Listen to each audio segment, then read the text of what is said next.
Brīd.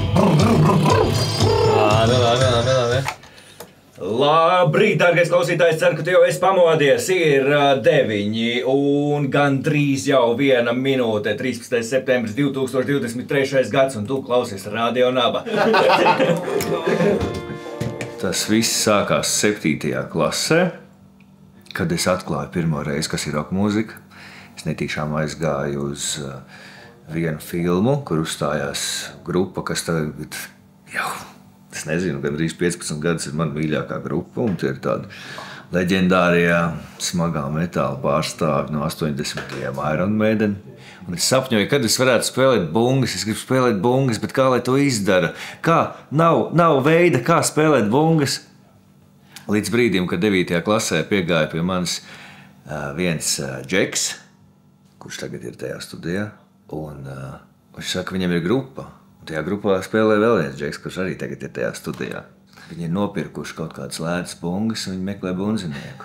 Un es nekad mūžā nebiju spēlējis bungas. Un es nezināju, ko atbildēt tajā brīdī. Man iekšēji saka, ka es gribu ļoti, bet kā man to pateikt, ka es gribu? Es taču nevaru teikt, ka es nemāku, bet es gribu.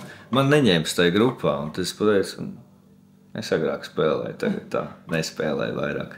Pirms pirmā mēģinājuma es vienkārši pateicu, ka es gribu patrenēties viens nedaudz.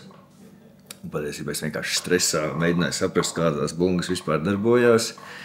Tad bija pirmais mēģinājums, un es sapratu, viss ir, būs.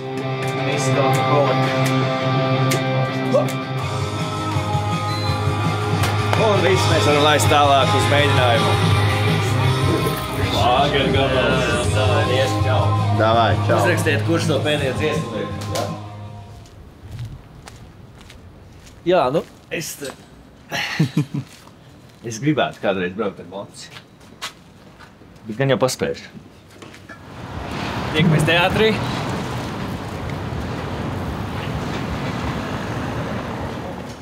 Mums izdevīts.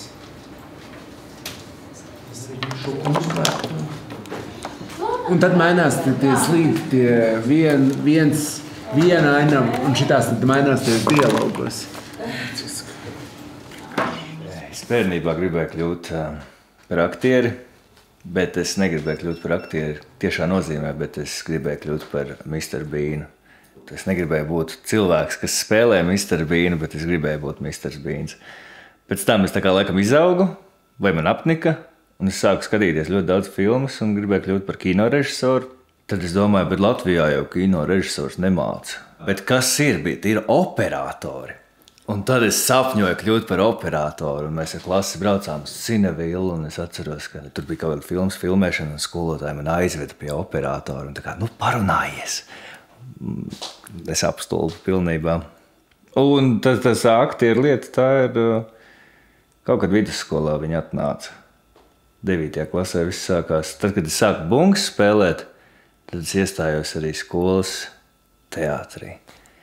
Un tas viss vienkārši kopā. Ik pa brīdim viens otru pārņēma. Es sacentās, kas būs spēcīgāks, vai tas teātris, vai bungas. Vēl aizvien sacenšās. Piemēram, man paveicās ar 2020. gadu, pirmo gadu profesionālā teātrī. Es dabūju šo trīsstūri. Naglu skatuves.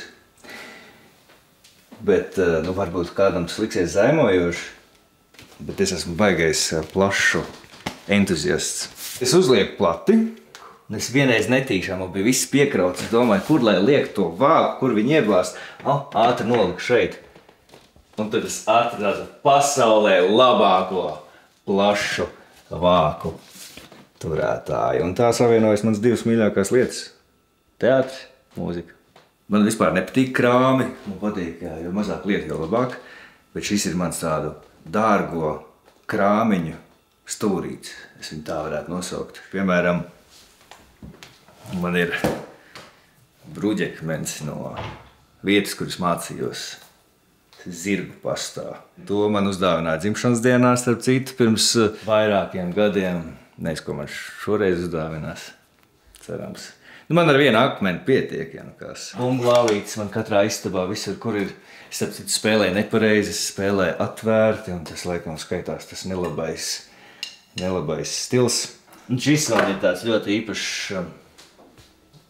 īpaša lieta. Tas ir deguns, jo man bija 3. kursā Leļu teātrī. Es ar kursabiedriem kopā uztaisījām Gogoļa degunu.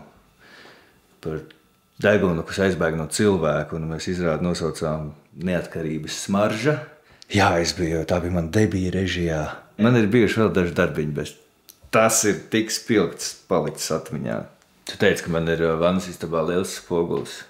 Katru reizi, kad man ir izrāde, es no rīta, vai attiecīgi kādā dienas laikā eju dušā, un es neeju ārā, līdz neesmu atkārtojis visu izrādes tekstu.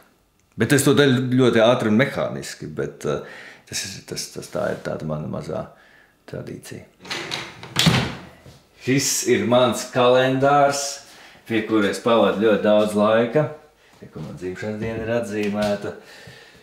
Un jā, visi haiku mēģinājumi, visas izrādes, viss, kas notiek, un reizēm ir tā, kā es sāku rakstīt un skatos, nav labi. Kaut kas ir jādara, kaut kas ir jāmaina, bišķi pa daudz. Piemēram, ja es neredzu, ka man ir brīvdienas, tad es sāku jau stresot. Bet es lēnām sāku mācīties, plānot savu laiku, un tas, man liekas, tas ir man nāk pašam par labu. Jā.